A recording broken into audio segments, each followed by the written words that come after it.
Hey y'all, welcome back to my dirty old garage, and today I want to talk about the Friday the 13th. I want to fight ChatGPT. That's what I want to do. So I went and I asked them, what are your top 5 favorite Friday the 13th movies and why?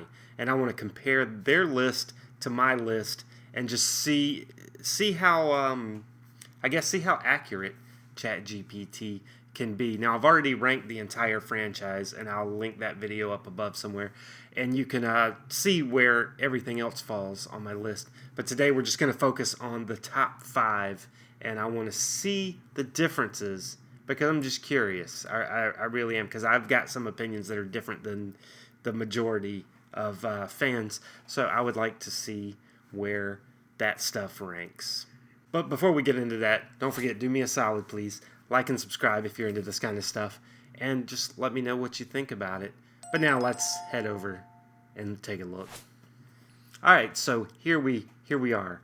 This is I'm on ChatGPT, and this is what I fed them. This is the question that I fed them, and then their answer, and then we'll just go through and see who's, if any of them match up and what everybody says. Now here's what I asked. Give me a list of your top 5 Friday the 13th movies. Rank them from 5 to 1. Include reasons why you feel the way you do about each of them. Okay? Pretty common stuff. And they say, all right, you're speaking my language. The Friday the 13th franchise is a wild ride, full of machetes, masks, and some truly questionable decisions by teens in the woods. Ranking them is always a bit subjective, but here's my personal top 5, going from still awesome to absolute slasher royalty. Okay, I can dig that. I like the way it's making it sound like this is a person I'm talking to. Okay?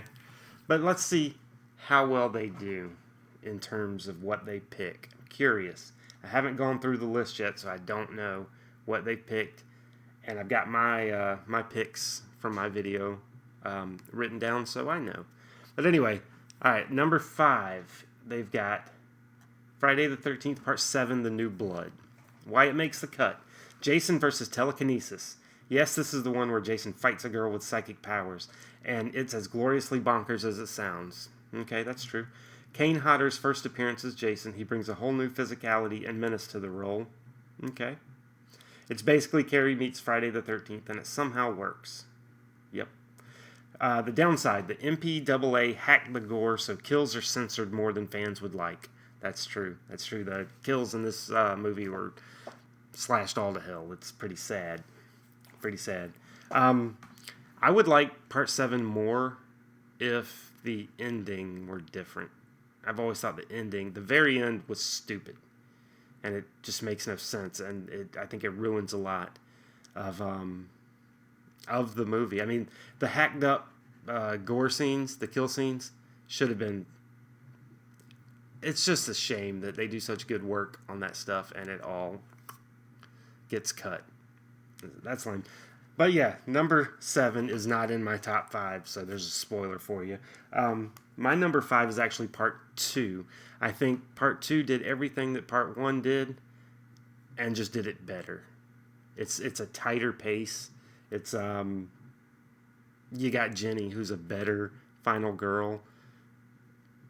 But yeah, number 2. I think I'm glad to see that number 2 can get some love. I give it love, and I've noticed in recent, a lot of people are ranking Part 2 a little bit higher than they used to, so I'm glad to see that. And Baghead Jason is still pretty scurry.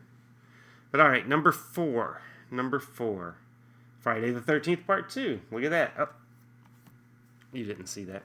Why it makes the cut. Introduces Jason as the killer for the first time. Bag on the head version, not the iconic hockey mask yet. Yep. Great atmosphere and genuinely creepy woods vibes. Yep. Jenny is one of the best final girls in the series. Smart, resourceful, and not just a scream machine. Absolutely, she's the best. Downside, it's still finding its footing, and the pacing is a bit uneven. I don't agree with that. The pacing, I think, is a lot better than the first one. Because in that first movie, you have those long scenes where it's like she's just going and making coffee or tea or whatever the hell she's making. And you see the whole process. And it's, yeah. Part 1 is not one of my favorites in the series. But yeah, so there you go. That's Their number 4 is part 2. My number 4 is the remake. And I know a lot of people hate the remake, and I've never understood why. Never. In fact, I did an article on my website a long time ago talking about that sequel. And I'm going to turn that into a video at some point because I want to go through all of these movies and just give a review of all of them, along with obviously other movies. But Friday the 13th is a good start since, I've done so much of the game in the past. I figure that's a good series to start on. And also, I've already done my ranking of it. So, might as well go through and watch all of them again. Good times. So, yeah, be on the lookout for that. But okay, number 3. Friday the 13th, 1980. Why it makes the cut. The OG, Pamela Voorhees, is an underrated horror villain. Her twist reveal was pretty bold for the time. Tom Savini's practical effects equals legendary. That arrow kill, brutal. The score by Harry Manfredini is iconic and instantly creepy. Downside, Jason's not the killer yet, and it's more of a proto-Friday than the formula we all know and love. I don't think those are the downsides. I think the downsides is there's a lot of stuff in the movie that's just boring.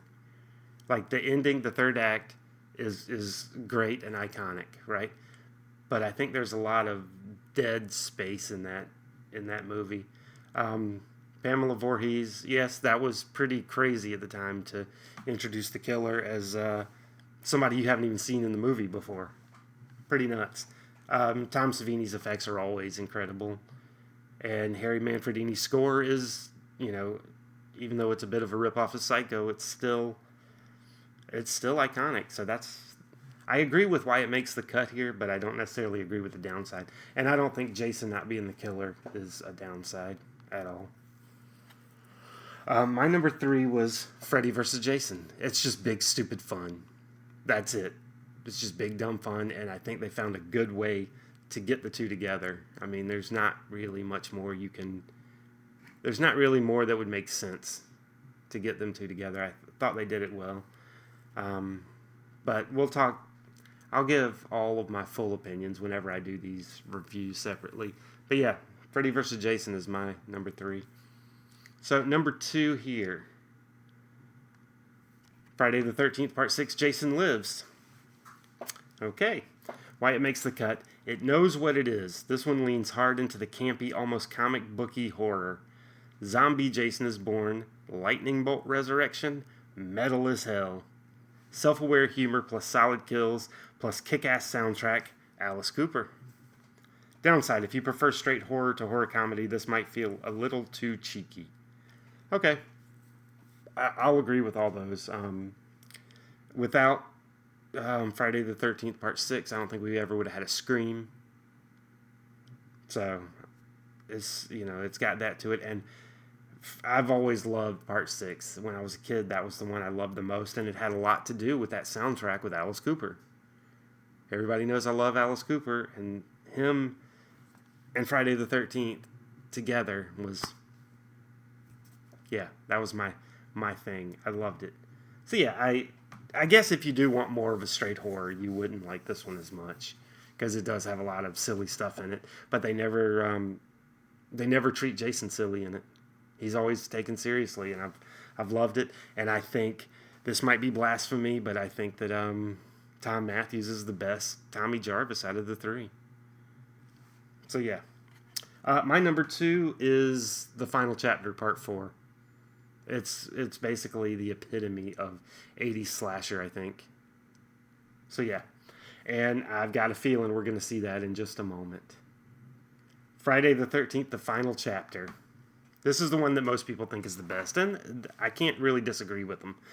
Why it rules them all. Arguably the most polished classic Jason film. Perfect mix of slasher tension, 80s cheese, and brutal kills. Yes. Crispin Glover's weird dance, eternal. Yes. Great pacing, great effects, Savini returned, and a genuinely satisfying ending until, the franchise kept going. Fair enough.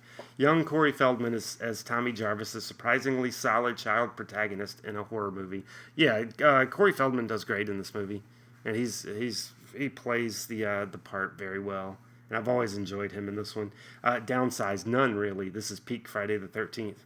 That's true. This is peak Friday the 13th, and I think if I had to pick one movie that's just straight up 80s slasher to give to somebody and say this is what 80s slasher is, it would be The Final Chapter.